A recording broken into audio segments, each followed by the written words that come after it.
બસ જો 1 વાગ્યો ઘરે આવ્યા, મારા મમ્મીને ઘરે થતા આવ્યા, ત્યાં નૈત્રી બેને જમી લીધું અને આ ફ્રૂટ પણ લેતા આવ્યા, કેરી ને ચીકુ ને દાડો અમને.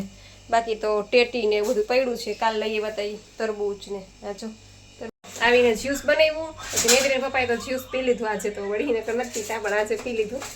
અને પછી જો આ જ્યુસના વાસણ ઉટકા અને હવે ફ્રીજ ખાલી કરવાનું છે, કેમ કે સવારમાં અમે ગયા હતા ફ્રીજ લેવા અને અત્યારે જો ફ્રીજવાળાને ફોન આવ્યો કે રિક્ષા ભરાવી દીધી છે, તો ઘર ગોતે છે, એટલે એડ્રેસ આપ્યું એને પપ્પાએ. અને હવે આ ફ્રીજ ખાલી કરી નાખીએ. દીકરા ઘડીક વાર રાખ દે એમનું, જોજો નીચે મૂકી દો.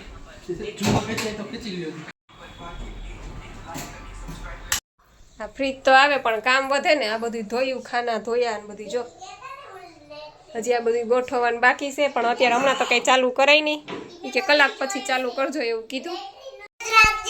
અને 2:15 વાગી ગયા બપોરે. હા પલોઠી પડી જો કેવી ખીચીશ. જો 2:15 વાગ્યા ને હવે મને લાગી ભૂખ. હજી મારે નિર્જળા છે અને હવે હું ગ્રીન જ્યુસ લઈને બેઠી છું. પહેલાં ગ્રીન જ્યુસ પી લઉં, પછી ફ્રીજના બધા ખાના ગોઠવી દઉં અને બધી વસ્તુ ફ્રીજમાં મૂકી દઉં.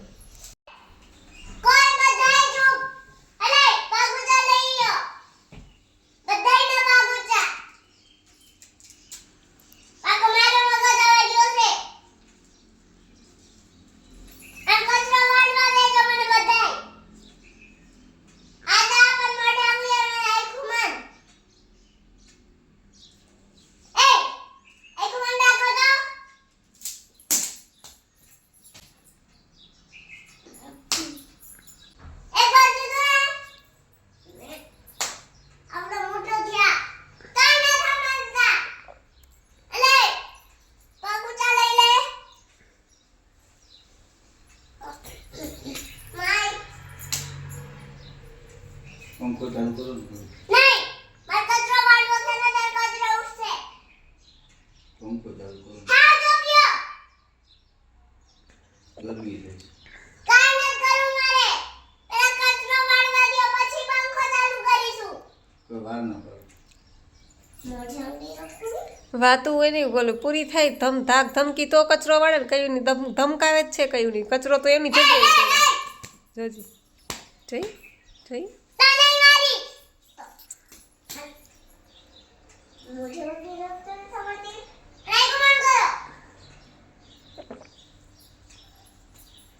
मुझे अंदर ना बाइक कमांड પણ હું તો જ્યુસ પીઉં છું, મને જ્યુસ તો પીવા દે. મોઢા ये तो बाइक कमांड करो तो शांति शांति न लगा दी गई जा तो बहुत पड़ा नहीं था अरे तू कहीं बोलती नहीं બીજું કે અમે ફ્રીજ લેવા ગયા ને તો એની સામે જ ભુવા સાહેબનું દવાખાનું છે, તો મેં નેત્રીન પપ્પાને કીધું હાલો મારું વજન કરવો જ, કેમ કે હમણાં પ્રોગ્રામમાં બધું આડેધડ ખાધું જ છે, એટલે મને એમ હતું કે વજન તો મારો વધી જ ગયો હશે. પણ વજન કર્યો ને તો ખાલી કેટલો કિલોથી 1.5 કિલો વજન વધ્યો એલા, કેમ કે 49-50 ની આસપાસ તો હતો જ, અને આજે વજન કર્યું તો 51 કિલો મારો વજન થયો. 51 કિલો. જેમ કે રાત્રે હું ફૂલ પેટ જમું છું અને ક્યારેક ક્યારેક તો બપોરે જમી લઉં છું હમણાં, કેમ કે મારા જેઠના ઘરે કંઈક પ્રસંગ હતો ત્યારે જમી હતી, પછી દેવબાપાઈ ગયા હતા ત્યારે જમી હતી, તોય મારો વજન 51 કિલો થયો ખાલી. 4 વાગી ગયા અને 3 માંથી એકેય ઉતાર નથી. કેમ સુવાનો ટાઈમ હોય, કંઈ કામ ન હોય બપોર પછી, એમ થાય 5 વાગ્યા લગી ઉતા રહેતા હોય તો પણ નીંદર ન આવે, અભાગ્યા જીવ હોય ને, કા નીંદર ન આવે. તો જો હું તરબૂચ લઈને બેઠી અને ગુલાબ ખાઉં છું.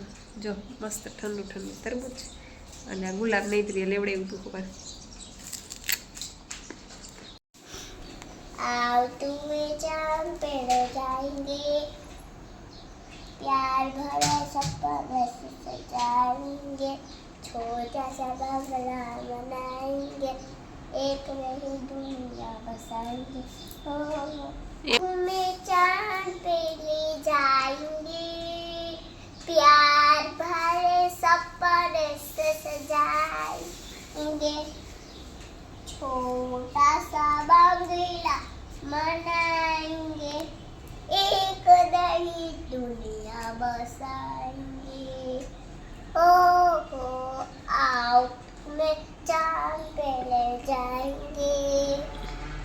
અત્યારે ઉઘડાશે, ગીત ગાય છે ને મારા પગમાં મહેંદી મૂકેશ. તાર પગમાં હું સરસ મહેંદી મૂકી. સરસ મહેંદી મૂકસ, હરખી મૂકજે હો. જો મારો પગ ચિતરી દીધો છે ચીતરી નથી તો. મહેંદી કરેલી છે સરસ. હા આમાં સરસ મહેંદી કરી છે મારા દીકરાએ તો મસ્ત મહેંદી કરી છે. જો બધે આવી કોઈને ન આવડે, જો એવી મસ્ત મહેંદી કરે છે. જો નૈત્રી મારા પગમાં. ચાલો 6:45 વાગી ગયા છે ઘડિયાળમાં. 4:45 થઈ અને મને લાગી ગઈ ભૂખ, એટલે હું જો થાળી બનાવીને બેઠી. ચીકુ છે, કેળા છે, એક ટમેટું લીધું છે, માંડવીના દાણા છે, ચીભડું છે અને આ લાલ મરચાંની ચટણી.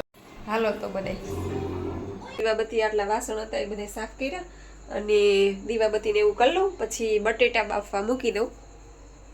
સૂકી ભાજી બનાવવાની છે. નેત્રીન પપ્પા કે સૂકી ભાજી કરશું આજે કે, એટલે બટેટા બાફવા મૂકી દો, દીવાબત્તી કરી લઉં. અને ફ્રીજનું ઉદ્ઘાટન પણ થઈ ગયું છે. જો તમને બધાને બતાવું ફ્રીજ. અને જો ખોલીને પણ બતાવી દઉં. એટલે હવે છે ને મારે ઉપાધિ નહીં, ટૂંકમાં બધી વસ્તુ પડી રહે. કેમ કે આ બધા લીલા પાંદડા ને એવું બધું આપણે વધારે હોય છે NDS કરતા હોય એટલે ફ્રૂટ બધું હચવાઈ જાય, લીલા પાંદડા બધે હચવાઈ જાય. એટલે ઓલું છે ને સિંગલ ડોરનું હતું, એ ચાલુ જ હતું પણ એ સિંગલ ડોરનું હતું. એટલે આ હવે એના પપ્પા કે લઈએ તો પછી ડબલ ડોરનું લઈ લઈએ, એટલે લીધું છે. એમ જૂનું પણ કન્ડિશન બહુ સારી છે, વ્યવસ્થિત. ઓલું કહેવાય ને કે ડેમેજ, આમ ઓમ ડેમેજ ન હોય પણ જરા તરા ઓલું હોય, એટલે એ આપણને સસ્તા ભાવ.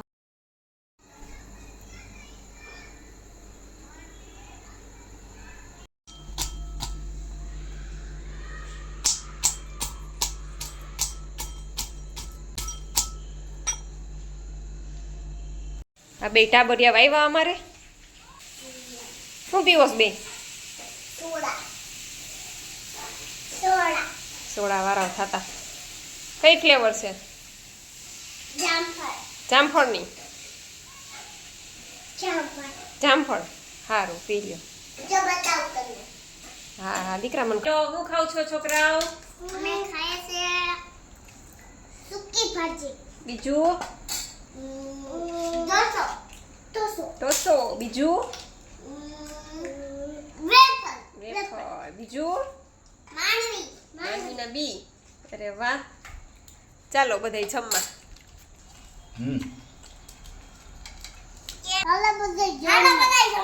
હાલો બધાય જમવા. જો બોલાવે છે છોકરાઓ, હાલો બધાય જમવા. કા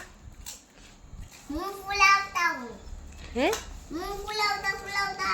હું ફુલાવતા કેમ? ચાલો બધી કોમેન્ટના રિપ્લાય આપી દઉં. વૈશાલીબેન પટેલ કહે છે કે તમે તો મારા ગુરુ કહેવાઓ, કેમ કે બહુ વેટ લોસની દવા કરતી હતી તોય અડધો ગ્રામે વેટ નહોતું ઉતરતું. અરે બાપરે. અને તમારા વ્લોગ જોઈને આ સિસ્ટમ ચાલુ કર્યું તો 9 kg વેટ લોસ થયું છે. તો બહુ મજા આવે છે અને થેન્ક યુ. તમે 1 યરથી વ્લોગ બનાવો છો, બટ જાન્યુઆરીમાં જ તમે મળ્યા. બહુ બધી વાર. Thank you. અરે બાપરે. બસ બેન, ના ના એવું કાંઈ જ નથી. બસ હું તમારી ફરજ નિભાવું છું અને બસ મારો 5 વર્ષનો એક્સપિરિયન્સ છે એ શેર કરું છું. મારો વેટ લોસ થયો છે તો મારી ફરજ છે કે મારે બધાને જાણ કરવી જોઈએ કે ઘણા લોકો હેરાન થતા હોય છે વેટ લોસ. તમે જેમ કીધું કે તમે બહુ બધી ટ્રાય કરી પણ તમારો 1 ગ્રામે વજન ઓછો નહોતો થતો. એટલે ઘણા લોકો એવા છે કે જે લોકોને પોતાનો વેઇટ લોસ કરવો છે પણ એને યોગ્ય રસ્તો નથી મળતો. એટલે કાં તો જીમમાં જાય પછી ડાયટ કરે અને જીમમાં જઈને એટલું બધું વર્કઆઉટ કરે પછી બોડી એકદમ પેન કરે, અને કાં તો ભૂખ લાગે તો વધારે ખાઈ લે, એટલે વધારે ખાઈ લે એટલે વજન ઉતરવાની બદલે પાછું વધી જાય. એટલે આવું બધું થાય છે. અને જીમ છે એ પણ તમે લાઈફ ટાઈમ ન કરી શકો, પણ સિસ્ટમ છે એ તમે લાઈફ ટાઈમ કરી શકો. આ સાધના, જેમ કે હું 5 વર્ષથી ફોલો કરું છું આ સાધનાને. હવે હું જીમમાં જતી હોત ને તો હું 5 મહિનામાં થાકી ગઈ હોત. હોશે શરૂઆતમાં તો હું જાતી, જીમમાં જાતી. પછી મેં તો જીમના મશીનો પણ ઘરે વસાવ્યા હતા બધા, પણ એક કરીને બધા મશીનો ભંગારના ભાવે વેચી નાખ્યા, ભંગારવાળાને દઈ દીધા. એટલે એવું છે ટૂંકમાં. એ આપણે લાઈફ ટાઈમ ન કરી શકીએ, પણ આ સિસ્ટમ હું 5 વર્ષથી ફોલો કરું છું. કેમ કે સવારે નિર્જળા, બપોરે ફ્રૂટ ને એવું બધું જ્યુસ ને એ તો મને ભાવે છે, અને રાત્રે એક ટાઈમ જમી શકું છું. એટલે જમવાનું જમાઈ જાય છે અને મારું બોડી પણ મેન્ટેન રહે છે 5 વર્ષ થયા, અને મજા આવે છે. કોઈ નુકસાન છે નહીં, કોઈ પણ જાતની દવા પીવાની નથી. એટલે આ સાધના છે, સિસ્ટમ છે, એ આપણે લાઈફ ટાઈમ ફોલો કરી શકીએ. પણ જીમ ને બધું વર્કઆઉટ ને બધું બહુ અઘરું છે, બહુ એટલે બહુ અઘરું છે, કેમ કે મેં પોતે કરેલું છે. અને વોકિંગ પણ તમે કેટલું કરો? હું 6 કિલોમીટર વોકિંગ કરવા જાતી. સવારે ઉઠીને અમે 2 જણા 6 કિલોમીટર વોક કરવા જતા, તો એ વજન ન ઉતરતું મારું. પણ આ સિસ્ટમ કરું છું તો અત્યારે મારું મેન્ટેન છે. એટલે ખૂબ ખૂબ અભિનંદન બેન તમને. પછી મીનાબેન નિમાવત કે છે સીતારામ દીદી, સીતારામ બેન. પછી ચંદ્રિકાબેન પટેલ કે છે વેરી નાઇસ નૈત્રી બેટા, સરસ, ખૂબ સરસ, થેન્ક યુ બેન. પછી શીતલબેન તલસાણિયા કે છે કે મીઠુડી ઢીંગલી ખૂબ વાલી લાગે છે. દીકરીને ઘણી ખમ્મા અને મોરના ઈંડા ચિતરવા ન પડે, દીકરી પણ કોકિલ કંઠી છે. સાચી વાત છે. બસ અમારા બધાના આશીર્વાદ અને માતાજીની કૃપા, એટલે એ અમારા બે ઉપર ઉતરી છે. ટૂંકમાં વધારે તો એના પપ્પા ઉપર ઉતરી છે, કેમ કે બોલવાનો વિષય છે એના પપ્પાનો છે, ગાવાનો છે એ મારો છે. એટલે એને પપ્પા બોલતા હોય ને એટલે એમ કહું ને કે ખૂબ જ લોકચાહના છે, લોકોને બહુ ગમે છે. અને એના પપ્પા બોલે છે એટલે એમ થાય કે લોકો એવું કહે છે કે સાંભળતા જ રહીએ એમ. એટલે પ્રસંગ ટૂંકમાં કોઈ પણ હોય પણ એ એને નિભાવી જાણે છે. તો ખૂબ ખૂબ આભાર તમારો પણ શીતલબેન. અને શીતલબેન પણ રો ફૂડ ઉપર જ છે. પછી માય શોપ કરીને આઈડી છે અને કહે છે કે થેન્ક યુ દીદી જવાબ આપવા માટે. થેન્ક યુ નહીં બેન, એ તમારી ફરજ છે. પછી કોમલબા પરમાર કહે છે જય માતાજી, કાલે 1 મહિનો પૂરો થશે અને 4 કિલો વજન ઉતરી ગયું છે બેનનું. 1 મહિનામાં 4 કિલો વજન ઉતર્યું છે. અને કોમલબા કહે છે કે હવે આ બીજો મહિનો એ રો ફૂડ ઉપર ચાલુ કરવો છે. અચ્છા એવું છે? હા, થઈ જાય, કેમ કે ઉનાળામાં કંઈ એટલી ભૂખ લાગે નહીં અને બધા પાણીવાળા ફ્રૂટ સરસ આવે, તરબૂચ ને ટેટી ને બધું, કેરી ને, એટલે એના ઉપર પણ તમે રહી શકો, એટલે થઈ શકે ઉનાળામાં તો. અને બેન કહે છે કે 79 હતો અને 75 થઈ ગયો છે. તો ખૂબ ખૂબ અભિનંદન બેન તમને, મહિનામાં 4 કિલો વજન ઉતરી ગયો છે તમારો. પછી રિધિબેન કહે છે જય માતાજી, જય માતાજી બેન. સાવિત્રીબેન કહે છે કે હરિઓમ, જય માતાજી બેન, સાવિત્રીબેન હરિઓમ. અને વૈશાલી અનિલ આઈડી છે અને કહે છે કે હું પણ મારું કામ કરું, કોઈની સાથે વાત નથી કરતી, ફ્રી થઈ જાઉં તો ટીવી જોઉં. હા, સાચી વાત છે. આપણે આપણામાંથી કાંઈ નવરા થાય ને કાંઈ ક્યાંય બહાર બેસવા જવાનો કાંઈ ટાઈમ મળે નહીં. પછી રીટાબેન જીવાણી કહે છે કે હાય જાગુબેન, મને સવારે નોર્મલ કોલ આવ્યા પછી એકવાર એનિમામાં કચરો આવે છે અને બીજી વારમાં તો ખાલી પાણી જ આવે છે. તો એકવાર પોટ ચડાવું તો ચાલે ને? હા ચાલે, કાંઈ વાંધો નહીં, કેમ કે તમારે ઘણો સમય પણ થઈ ગયો છે, તમે આ સિસ્ટમ કરો છો એને, એટલે તમે 1 પોટ ચડાવશો તો ચાલશે. 1 પોટથી તમારું કામ ચાલી જશે. બાકી જે લોકો નવા છે એ લોકોએ તો 2 પોટ ચડાવવાના જ છે. કેમ કે જો પરમ દિવસે મેં વિડીયામાં કીધું હતું ને, ગરમ પાણીની, પેલા બેને કીધું ને કે હું ગરમ પાણી પીઉં છું તો, અને ગ્રીન ટી પણ પીઉં છું, એટલે મેં એનો આન્સર આપ્યો હતો કે તમે જો NDS કરતા હોય તો તમારે ગરમ પાણી પીવાની જરૂર નથી. કેમ કે હું પહેલાં ગરમ પાણી પીતી, 1 લોટો ગરમ પાણી પીતી, પછી ચા પીતી, બધું પીતી, પણ ગરમ પાણી પીતી તો મારો વજન ઉતરતો નહોતો. પણ NDS ચાલુ કર્યું એટલે મારો વજન ઉતરવા માંડ્યું. એટલે NDS કરતા હોય ને તો ગરમ પાણીની જરૂર નથી. એટલે બિચારા પેલા સાવિત્રીબેન છે ને, એ 2 વર્ષ થયા ગરમ પાણી ઉપર જ છે. ટૂંકમાં કોરોના એને આવ્યું હતું ને ત્યાર પછીથી ગરમ પાણી જ પીવે છે. એટલે પછી એને બિચારાને એવું થયું કે બેન તો ના પાડે છે ગરમ પાણી લેવાની, એટલે એણે મને ફોન કર્યો. એટલે મેં કીધું વાંધો નહીં, ટ્રાય કરો, કેમ કે 2 વર્ષ થયા બેન ગરમ પાણી ઉપર જ છે, તો તમને માફક આવી જાય તો વાંધો નહીં. પણ એને બિચારાને માફક ન આવ્યું, ઠંડુ પાણી પીધું ને તો એને શરદી થઈ ગઈ, કેમ કે 2 વર્ષ થયા એ ગરમ પાણી જ પીવે છે. આમ સ્ટ્રિક્ટલી કરે છે, રો ફૂડ ઉપર જ છે. એટલે મેં કીધું તો તમે સ્ટ્રિક્ટલી કરતા હોય ને તો ગરમ પાણી પીવાની જરૂર નથી. સાવ રો ફૂડ ઉપર જ છો ને તો ગરમ. પણ અમુક ઠંડા પ્રદેશો છે કે જ્યાં જોરદાર ઠંડી પડતી હોય, એ લોકો પછી સેજ જ્યુસ પણ હુંફાળું કરીને પી શકે, કેમ કે ઠંડી એટલી પડતી હોય અને એમાંય તમે ઠંડુ જ્યુસ પીવો એટલે તમને એ તકલીફ થાય. એટલે એ લોકોએ પછી સેજ રૂમ ટેમ્પરેચર ઉપર, ટૂંકમાં ગરમ, એટલું બધું ગરમ નહીં કરવાનું, પણ રૂમ ટેમ્પરેચર ઉપર તમે ગરમ પાણી અથવા તો ગરમ જ્યુસ તમે લઈ અને પી શકો. એટલે એક જ આન્સરમાં ઘણી વખત આવું થતું હોય. એટલે રીટાબેન એક પોટ ચડાવશે તો હાલશે, કેમ કે એને તો ઘણા સમયથી કરે છે અને હવે એને ખાસો એવો સમય થઈ ગયો છે. એટલે પણ જે નવા લોકો છે એ લોકો એવું ન સમજે કે એક જ પોટ ચડાવવું તો હાલશે એમ. એટલે એ લોકોએ તો 2 પોટ સવારે અને 2 પોટ રાત્રે ચડાવવાના જ છે. બસ તો આ સાથે જ વિડીયો પૂરો કરું છું. તમને વિડીયો કેવો લાગ્યો એ જરૂરથી કહેજો. લાઈક કરજો, શેર કરજો અને ચેનલમાં પહેલી વાર હોય તો ચેનલને સબસ્ક્રાઈબ કરી લેજો. તો મળશું પાછા કાલે નવા વિડીયો સાથે. ત્યાં સુધી આવજો. જય સિયારામ, જય રામજી કી.